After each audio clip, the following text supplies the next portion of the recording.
G20 summit in Johannesburg. Along the sidelines of G20, Prime Minister Modi, what we are being told, has just held talks with Japanese counterpart Sanae Takaichi and Italian Prime Minister Giorgia Meloni.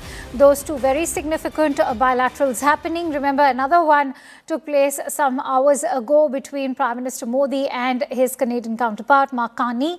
And those latest heartwarming visuals coming in from his Japanese counterpart Sanae Takaichi. As sources have been indicating, this is the first meeting between the two after Sanae Takaichi took over as Japan's newly elected Prime Minister. And equally interesting has been the meet with Italy's Prime Minister Giorgia Meloni, as Prime Minister also held another bilateral meet with her. Siddhant joining me on the phone line with more inputs. Siddhant, of course, both the bilaterals are significant, but what stands out in the bilateral with the Japanese counterpart is the fact that this is perhaps the first meeting between the two after Sanae Takaichi got elected as Japan's Prime Minister. Well, yes, that's right, Akanksha. In fact, it's a very, very important meeting. And Prime Minister Modi was the first few world leaders to congratulate her after she came to power, after she officially became the Prime Minister of Japan. And Akanksha, as we both know, this partnership, this strategic partnership is very, very special. In fact, in August, when Prime Minister Modi visited Japan, at that point in time, her predecessor was the Prime Minister, and many new initiatives, many new announcements were made during that visit of Prime Minister Modi. And in fact, this is the first meeting taking place between the two leaders on the margins of the G20 summit. In fact, Prime Minister writes on X that and I quote Prime Minister, we discussed ways to add momentum to bilateral cooperation in areas such as innovation, defense, talent mobility, and more. We are also looking to enhance trade ties between our nations. A strong India-Japan partnership is vital for a better planet, unquote. Now, Akanksha, there is a lot of defense cooperation which India is looking for with Japan. In fact, both the countries are jointly manufacturing some radar systems. Then Shinkansen trains are the latest announcement made during the Prime Minister Modi's visit to Japan in August. So all those announcements, all those initiatives, Akanksha, which were announced in August, perhaps will be carried forward in her regime, in her tenure, and perhaps keeping that spirit in mind, this meeting today took place in Johannesburg on the margins of the G20 summit. So what also stands out right now, Siddhant, is the self-reliance when it comes to securing the peace and prosperity of the Indo-Pacific. We are seeing that there's a renewed approach towards that, with Takaichi herself saying that she will now be looking towards, say, countries like South Korea, Australia, Philippines, and most importantly, India, when it comes to ensuring greater peace and prosperity of the Indo-Pacific.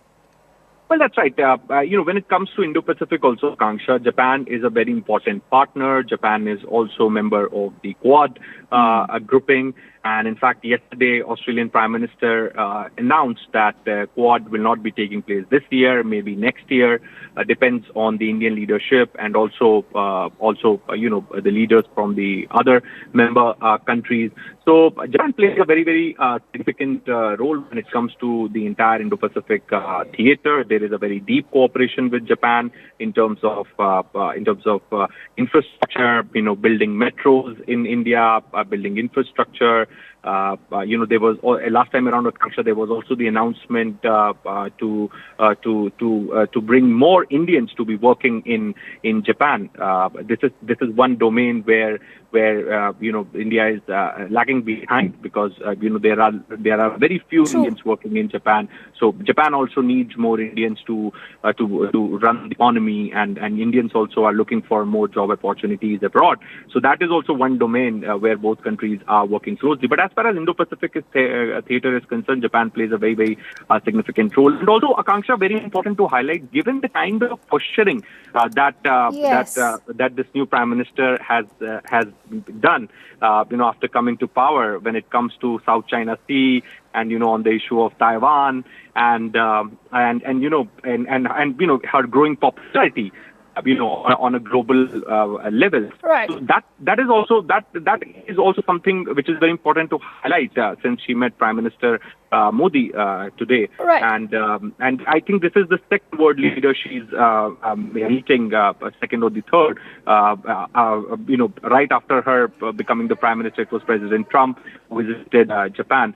So Right. Indo-Pacific is definitely on the agenda, and both countries are the strong pillars of course. free, inclusive, Stay with me, Siddhant. As you rightly highlighted, it's the kind of investment that Japan has directed towards India until Sanae Takaichi, in fact, took over. We are looking at an investment of 10 trillion yen over there coming to India. More importantly, she's also the protege to Shinzo Abe, a former Japanese Prime Minister who shared an excellent rapport with the Indian Prime Minister. But let's quickly also shift focus over to the other set of visuals that we are bringing to our viewers on the right side of their screen. As they can see, a heartwarming exchange take place between Prime Minister Modi and Italy's Prime Minister Giorgio Meloni over there.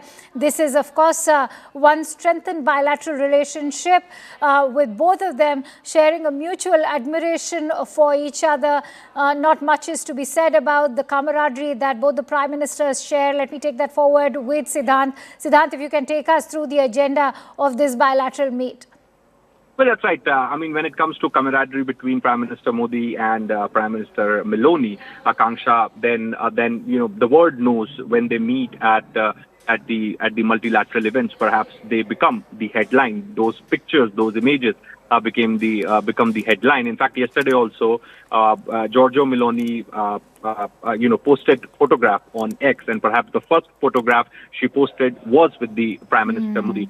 So definitely, there is a huge admiration for each other. In fact, leader-to-leader relationship is something which is driving this relationship at this point in time. And also Prime Minister Modi, after coming to power, in fact, Akanksha, it's also very important to highlight that how this relationship was before 2014.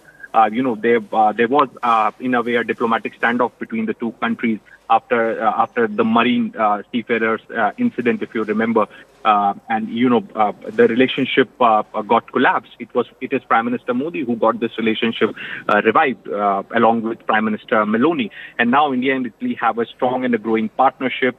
This was elevated also to a strategic partnership 2023. Now, the key areas include trade in sectors like machinery, automotive, focus on defense, space collaboration, and cultural exchanges facilitated by large Indian diaspora in Italy. And also, Akanksha, Italy, both nations have collaborated on a broader geopolitical issues also, such as shared vision for reforming international institutions and strong support for the India, Middle East, Europe Economic Corridor, IMAC, which was announced during India's G20 in 2023. Right. So as I said, that Prime Minister Modi and Prime Minister Meloni is driving this relationship, and this relationship has got revived only after 2014, because before 2014, the relationship came to stand still.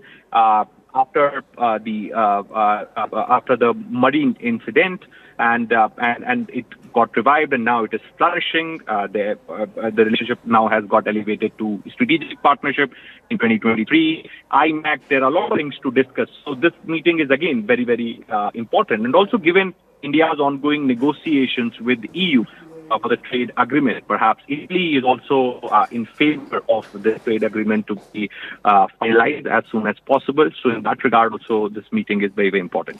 All right. Many thanks to you, Siddhant, for bringing us all those latest inputs. In fact, Prime Minister had some very heartwarming words for his Italian counterpart as he took to X a day ago, when he also referenced to Prime Minister Meloni's autobiography, I Am Georgia. He, in fact, had a word of admiration for her. And let me quote, he had in fact said that at times their journeys transcend personal stories and speak to something larger. They remind us of ideals that have endured across cultures and centuries. Prime Minister Meloni has several such instances in her accomplished life, making this book very special. This is what Prime Minister has had to say earlier. Thank you, Siddhant, for in fact putting that into perspective for us. With that,